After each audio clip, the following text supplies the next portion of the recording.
First type of price control we're going to take a look at is a price ceiling. So a price ceiling is where the government sets a maximum price that sellers can charge for a good or service. Okay. So again, as you think about it, a ceiling is usually something that is the top, the highest, right? So that is, it sets a limit on how high that price can go. Okay. So let's just do a hypothetical example here. On the right here, I've drawn in the market for ice cream. Now, we don't actually have a price ceiling in the market for ice cream, so this is a kind of a made-up example. But let's go ahead and start to label this diagram. Let's put price up here on the vertical axis and quantity as usual down here on the horizontal axis. Let's go ahead and label our supply curve. Okay. And let's label our demand curve. Okay. And lastly, let's go ahead and put in or label equilibrium price and quantity. Okay. There we go. P star. And let's put a nice little equilibrium point there, and then let's go ahead and label our equilibrium quantity. Okay. Q star. Okay. Now, let's think about this. If the government were to impose a price ceiling, that is a maximum price, they're generally doing this because they think the equilibrium price is too high. Okay. So, again, a lot of times this is done because some view P star as too high. Okay.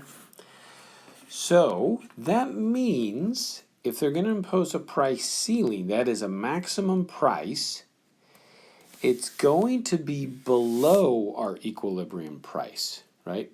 Again, the way to think about it is a price ceiling sets a maximum price, right? The equilibrium price is too high, and so you're trying to push or bring that price down. So that's why for a price ceiling, and let's go with a nice dark purple. Right? We draw price ceilings down below. That is, if a price ceiling is going to have an impact on a market, it has to be below equilibrium. Okay, so to have impact on a market,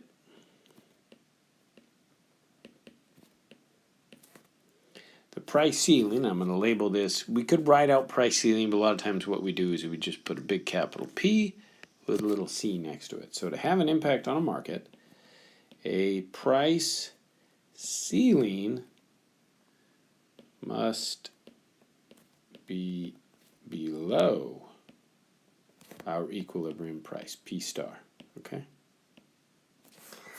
Now, if you put a price ceiling above equilibrium, it won't have any impact or any effect on the market. Okay. So to have an impact or effect on a market, a price ceiling has to be below. Okay. All right. So we put this price ceiling down below equilibrium. Okay. And so that is, it's designed to try to restrict or bring the price below equilibrium, right? Well, for the most part, economists do not like price controls because there's always a consequence with the price control, right? So you can't just bring the price down and say, yeah, done, fixed, it's awesome. No. As our diagram shows us, the market's not going to be in equilibrium anymore. Buyer and seller aren't going to agree anymore. They agree at equilibrium, not at the price ceiling, right? So with this lower price ceiling, buyers initially are pretty excited. They're thinking, yeah, right? This low price, we're way out here on the demand curve. We're really excited. We're going to be able to get lots of this stuff for a lower price, okay? So the quantity that buyers want to buy is going to be way out here, right? That's this low price on their demand curve, right? But the sellers, yeah, they're not terribly excited. At this lower price, they're not willing to supply that amount. They're willing to supply even less than they were at equilibrium, right? So the quantity supplied is going to be down here, right? So buyer and seller are no longer in agreement on both the price and the quantity, right? And so what results here is a shortage, okay? So I'm going to go ahead and label that. This shortage is the distance between the quantity demanded and quantity supplied, okay? So this distance here is what we call a shortage. And a shortage is always the consequence of a price ceiling that is below the equilibrium price, okay? So the consequence is a shortage.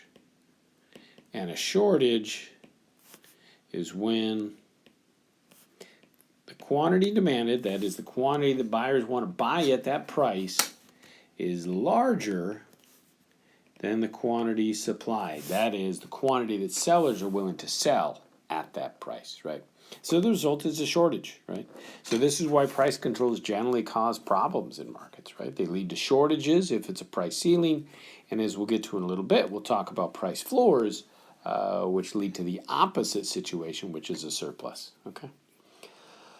Okay. All right, so now we've gone through this diagram, so what does this look like in the real world, right? So yes, there's a shortage, but what does a shortage really look like in the real world? Well, some of you are probably familiar with this now.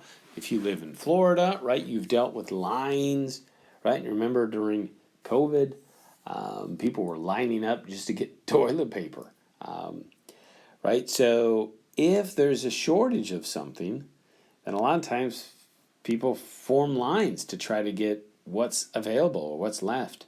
Or back in the day when the iPhones first came out, there were usually long lines out in front of Apple stores to try to get the first iPhones. Okay, it seems like so long ago, right? Now, in the 1970s, when Richard Nixon put in gas price controls, they didn't work. They were eventually undone in the late 1970s. But this is what happened. You had massive lines at gas stations, right? There's not enough gas to satisfy the amount that people want at that price. So as you can see, look at these massive lines, right? Spilling out into the road, into the street, right? And of course, it's the 1970s, so they all had crummy cars back then. But that's what it looks like in the real world, right? A shortage is empty store shelves. It's lines to try to get the last of the toilet paper or the last of gas, right? Again, if you live in Florida, you've seen this sometimes at gas stations before and after a hurricane when the gas station is running out, right? You see these lines where the pump's covered in plastic because they're completely out, right? So that's what shortages look like in the real world, okay? Okay, now, for the most part, economists are not big fans of price controls, okay? The issue is, and this is what we talked about in Chapter 3, prices perform a really important function in a market, right? They, as we talked about in Chapter 3, right, they coordinate the actions of buyers and sellers.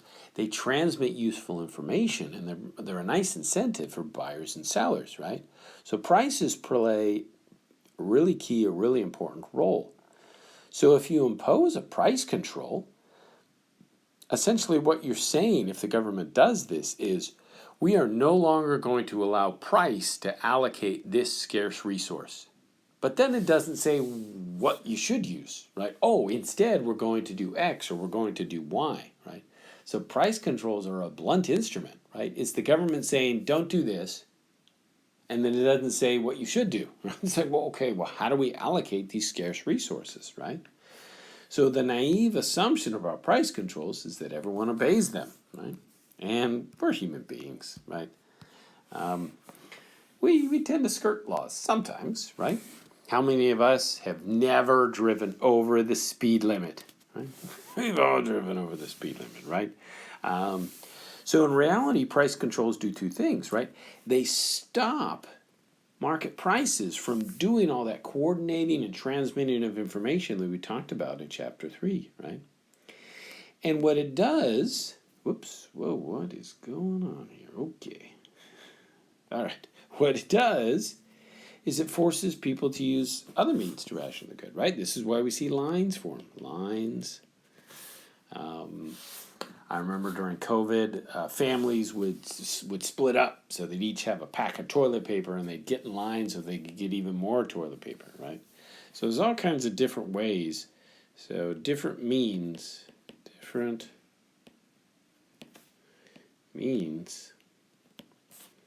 to ration goods.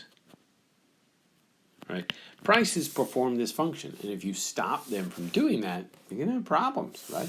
So a price ceiling leads to a shortage, and nothing can solve that problem. You're stuck with a shortage unless you get rid of the price control, okay? Okay. So another example, a real-world example of a price ceiling is what is called rent control, okay? Now, long ago in the 1950s and 60s, and even into the 70s, rent control in American cities was much more common, okay? Today, most cities have gotten rid of them. There's lots of problems that go along with rent controls. And basically, there's 2 cities left that still have it, okay? There's not a lot of apartments that are still rent controlled, but New York and Berkeley. So New York, East Coast, obviously. Berkeley is out on the West Coast, is where Cal Berkeley is, University of California. The original University of California is there in Berkeley, which is kind of the east side, near Oakland, of the San Francisco Bay Area. Okay, so they're basically the last 2 places that have rent control, which is a maximum. It's a price ceiling for rental housing, right? Now, the idea, the intent, right, as we talked about in chapter 1, good intentions don't necessarily lead to desirable outcomes, but the intention is to provide low-income housing for poorer people, lower-income people in cities, right? If some of you are from a big city, you know that rent can be really expensive, right? If you're from New York, you know it's expensive. If you're from Boston or Chicago, right? I lived in the San Francisco Bay Area for a long time, and rent is ridiculous there, right? So if you're a low-income person, right, maybe you're working a job as a janitor, or maybe you're working at a restaurant, you know it's really hard to afford a place to rent in one of those big cities. So the idea is to make some apartments affordable for low-income renters, right? Okay, but we know there's going to be consequences, right? So we know from our diagrams there's going to be a shortage of rental housing. Okay, so a diagram tells us this, right? And some of you might ask, well, why? Suppose there's all this rental housing there, and then you put in a price control. Why would there be a shortage? Well, there's a shortage because suppose you're a landlord. Suppose you've got some houses or condos or apartments you could rent, and all of a sudden a price control is put in. You can also choose not to rent it, right? You might have a cousin or a nephew or somebody who needs a place to stay, and you say, well, I'll just let family live there rather than try to rent it for this low amount, right? Or maybe you just sell it to somebody else because you don't want to, it's too costly for you if you're only getting a low amount for rent, right? So there's a shortage because existing apartments might be taken off the market, and there's a low incentive for people to build new rent-controlled apartments, right? Am I going to go through all the work and build a new apartment complex if I'm not going to be able to collect much in rent? No, I'm not going to do that, right? So there's not an incentive to list available apartments, and there's not an incentive to build more apartments, right? So that leads to a shortage of rental housing, okay? It also leads to basically rent-controlled apartments. Well, I'm going to try to abbreviate it. Well, let's just write out. Rent-controlled apartments are poorly taken care of. Poorly taken care of.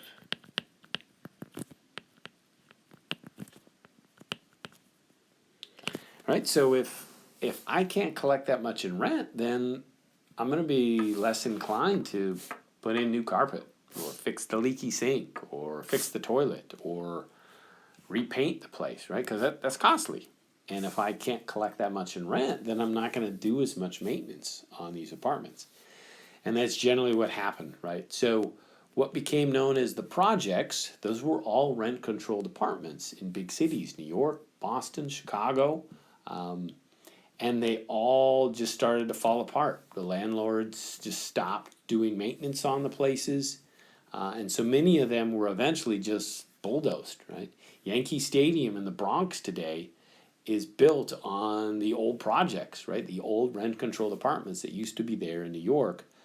Eventually it just fell apart. They bulldozed them all and they put in Yankee Stadium, right? And so there's not much of an incentive to take care of the place. And lastly, one of the other issues that we saw with rental housing was that, or rent controlled housing, was it didn't go to poor people. Right, the whole idea is to provide, now, some of it did, but some of it didn't, right? The idea is to provide low-income housing for poor people, right? But a rent control just says, hey, we're going to cap the rent from going up, right? It doesn't say who can live there, right? And so what would happen is that in big cities, right? Suppose I've got two people who are interested in renting my apartment, right? And I'm in New York, right? And one of them's a big financial hotshot, right? They're going to make, $400,000 a year, and the other one is a struggling artist, right? And they both want to live in my rent-controlled apartment, right? So who am I probably going to prefer to rent it to? I'm going to rent it to the hotshot person in finance who's pulling in almost $500,000 a year, right? Because then I don't have to maintain the apartment, right? Painting the place, right? I'll let that tenant do it, right? Because they're making a ton of money. They're going to be happy to paint the place because they're getting cheap rent, right? And so what happened is a lot of times these rent-controlled apartments actually were rented to people who were fairly affluent, right? People who actually had some means, right? And so in general, it didn't work out so well, which is why most cities have gotten rid of them. The only cities today that still have rent-controlled apartments are New York and Berkeley.